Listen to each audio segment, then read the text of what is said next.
नागपुरातील universal multipurpose society या नामांकित समाजसेवी संस्थेत काम करणाऱ्या हिंदू महिलेवर इस्लामी रूढी पाळण्यासाठी दबाव आणला जात असल्याचा धक्कादायक आरोप करण्यात आला।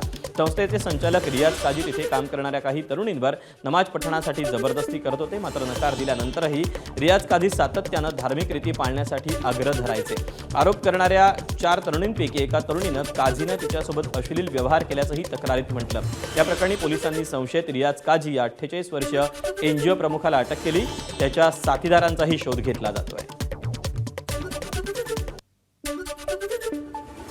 आरोपीनं आपलं मागील 1.5 ते 2 वर्षापासून विनयभंग केल्याबाबत आणि त्यांना काही मुस्लिम धर्माच्या ज्या काही प्रथा आहेत, उदाहरणार्थ रोजा पकडणे किंवा नमाज पठण करणे याबाबत माहिती दिली आणि तुम्ही तसं करा म्हणजे त्याचा तुम्हाला फायदा होईल असं करण्यास सांगितलं आणि त्याबाबतची तक्रार काल रोजी आम्हाला प्राप्त झाली।